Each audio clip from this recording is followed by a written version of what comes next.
preocupados, ensinando em suas sinagogas, pregando o evangelho do reino, curando todo tipo de doença e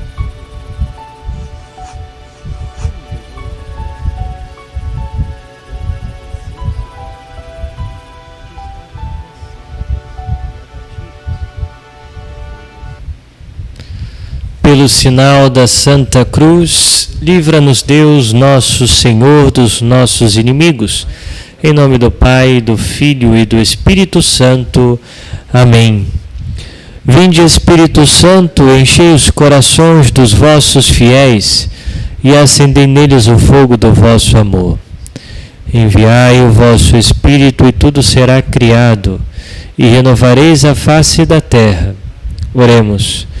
Ó Deus, que instruíste os corações dos vossos fiéis, com a luz do Espírito Santo, fazei que apreciemos retamente todas as coisas, segundo o mesmo Espírito, e gozemos sempre da sua consolação, por Cristo Senhor nosso.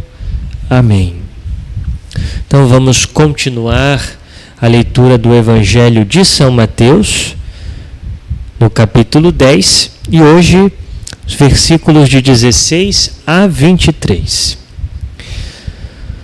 Naquele tempo, disse Jesus aos seus discípulos: Eis que eu vos envio como ovelhas no meio de lobos. Sede, portanto, prudentes como as serpentes e simples como as pombas. Cuidado com os homens, porque eles vos entregarão aos tribunais e vos açoitarão nas suas sinagogas. Vós sereis levados diante de governadores e reis, por minha causa, para dar testemunho diante deles e das nações. Quando vos entregarem, não fiqueis preocupados como falar ou o que dizer. Então, naquele momento, vos será indicado o que deveis dizer. Com efeito, não sereis vós que havereis de falar, mas sim o Espírito do vosso Pai é que falará através de vós. O irmão entregará à morte o próprio irmão. O pai entregará o filho. Os filhos se levantarão contra seus pais e os matarão. Vós sereis odiados por todos por causa do meu nome. Mas quem perseverar até o fim, esse será salvo. Quando vos perseguirem numa cidade, fugi para outra. Em verdade vos digo, vós não acabareis de percorrer as cidades de Israel antes que venha o Filho do Homem. Muito bem.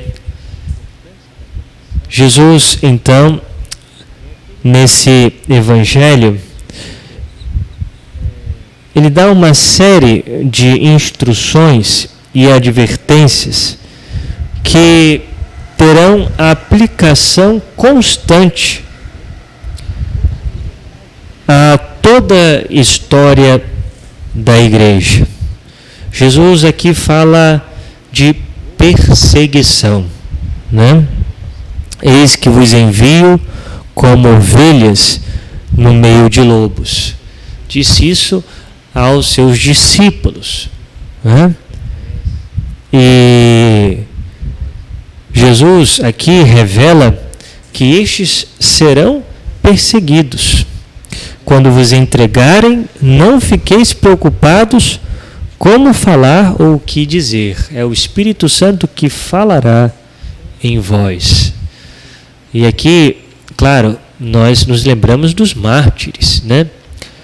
Desses homens e mulheres que, ou seja, tomados pela virtude da fortaleza, não só pela virtude, mas também pela força do Espírito Santo, esses homens foram capazes, né, de dar a vida por Jesus. E ao mesmo tempo nós vemos que o Espírito Santo coloca palavras de verdade na boca dessas pessoas, né? E elas falam com coragem, né, diante desses tribunais que Jesus cita, né? E aqui poderíamos citar tantos e tantos mártires que deram a vida por causa de nosso Senhor Jesus. Mas, ao mesmo tempo, devemos entender e olhar para a nossa realidade, né? Também na nossa realidade há perseguição. Também na nossa realidade há indiferença, há incompreensão do ambiente em que vivemos. É preciso que nós entendamos o seguinte, minha gente, que há uma diferença entre aquilo que Jesus pregou e aquilo que Jesus deixou para nós, né, como ensinamento que a igreja nos transmite, e o que o mundo vive, o que o mundo prega e o que o mundo de fato nos revela, né? Há cristãos que acham que a igreja precisa se adequar ao mundo, se adequar àquilo que o mundo coloca para nós. Mas ao contrário, é o mundo que tem que se adequar à igreja, né? Porque é a igreja que tem o depósito da verdade que Cristo nos deixou. Não se pode estar no mundo, né, e viver aquilo que o mundo prega, aquilo que o mundo vive, e ao mesmo tempo estar na igreja. Ou seja, e querer de alguma forma viver aquilo que a igreja nos pede. E é claro, quando eu digo aqui mundo, não é a realidade criada do mundo, né? Mas é tudo aquilo que vai contra ao Evangelho de nosso Senhor. Tudo aquilo que é contrário ao que nosso Senhor nos ensina, aquilo que a igreja ensina, né? E por isso, meus irmãos, é preciso que nós entendamos, se não há perseguição, no sentido de que às vezes há incompreensões de pessoas, até mesmo que vivem conosco, né, diante das nossas escolhas, diante da nossa postura, né? Quando também há uma indiferença, quando diz, cara, você é católico, você é isso, vai à igreja, né? Essa coisa aí já passou, né? Isso aí tá ultrapassado, né? Se a gente não sofre de alguma forma tudo isso, é porque talvez tenha um sinal aí de que nós estamos vivendo uma vida mundana e também com um pé na igreja. Ou seja, às vezes acendemos uma vela para Deus e outra vela para o demônio, né? Não. Isso de fato não é possível, né? A igreja é muito clara quando nos ensina que o matrimônio é indissolúvel, né? Que o matrimônio, ele de fato foi feito para um homem e uma mulher, né? E que uma vez o homem e a mulher unidos em matrimônio estarão unidos até que a morte os separe. Vemos que a igreja nos ensina, através da doutrina deixada por nosso Senhor Jesus Cristo, que devemos defender a vida desde o início, desde a concepção até a velhice, ou seja, até o último dia da vida daquele indivíduo, né? E, ao mesmo tempo, tantos outros valores que devemos defender e que devemos viver, e que sabemos que o mundo não vive, não prega esse tipo de coisa, né? Não prega mais, ou seja, as virtudes da fidelidade, né? Ser fiel, né? Às vezes até mesmo a honestidade, né? Hoje, muitas vezes não se louva mais aquele que é honesto, né? Porque se está tão acostumado com a corrupção. E por isso, meus irmãos, nós devemos de fato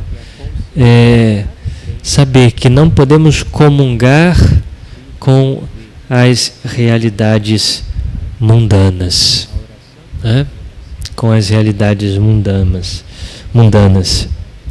E sabemos que, de fato, se vivermos essa palavra, seremos perseguidos, né? Seremos perseguidos se quisermos viver uma vida pura, casta, se quisermos viver um namoro santo, se quisermos preservar a pureza, a virgindade até o momento do casamento, se quisermos ser generosos também com os filhos, sendo aberto aos filhos, a vida, né? Rejeitando tudo aquilo que impede a concepção dos filhos, né? Se quisermos de fato ensinar os nossos filhos a viver de maneira com que agrade a Deus, né?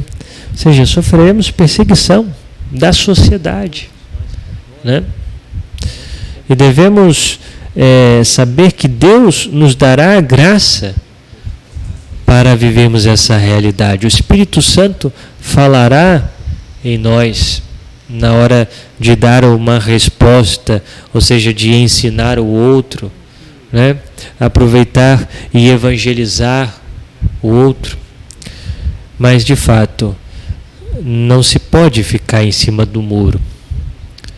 Ou seja, não se pode ter uma mentalidade mundana, né? E ao mesmo tempo querer viver aquilo que nosso Senhor nos propõe, né? Ou nós viveremos um cristianismo falso, né? Uma duplicidade, uma vida dupla, ou seja, quando estou fora da igreja, quando estou nas minhas realidades diárias, eu penso de uma maneira. Quando estou na igreja, rezando, participando da missa, eu penso de outra. Uma vida dupla, né? Ou então nós vivemos talvez escolhendo algumas partes, né, do Evangelho que eu quero aderir à minha vida e outras partes do Evangelho não, né? Vou escolhendo ali o que eu quero viver e o que eu não quero viver. Não, isso também não é um cristianismo verdadeiro, né? Mas se propor e acolher tudo aquilo que nosso Senhor nos coloca, né? E sofrer as consequências por amor, né? De saber que devemos nadar contra a corrente, essa corrente mundana, né? E Chesterton, ele dizia: para nadar contra a corrente é preciso estar vivo, né? Só uma coisa morta se deixa levar pela correnteza. Então, aqueles que se deixam levar pela mentalidade mundana, né, tudo que aparece de novo, aí, né, que as pessoas costumam dizer, não, agora isso é normal, isso aqui é normal. Ou seja, estão se deixando levar pela corrente, porque estão mortos, né? Vão boiando, se deixando levar. Ou seja, para nadar contra a corrente é necessário estar vivo, né? Vivo para as realidades divinas, para as realidades da fé. Que de fato Deus nos dê a graça, né, de termos a coragem de nadar contra a corrente e de saber que diante das perseguições, indiferenças, incompreensões, Deus sempre nos dará o seu Espírito Santo para que tenhamos força para permanecer firmes e para também defendermos a nossa fé e dizermos tudo aquilo que for necessário em defesa dela com auxílio do Espírito Santo. Nós vos damos graças, Senhor Deus, por esse tempo de meditação e vos pedimos o vosso auxílio para que coloquemos em prática tudo aquilo que meditamos. Glória ao Pai, ao Filho e ao Espírito Santo, como era no princípio, agora e sempre. Amém. Obrigado pela sua participação, por estar conosco nesse tempo de oração. E se você não faz parte do nosso canal, se inscreva e compartilhe também os nossos vídeos. Louvado seja o nosso Senhor Jesus Cristo, para sempre seja louvado.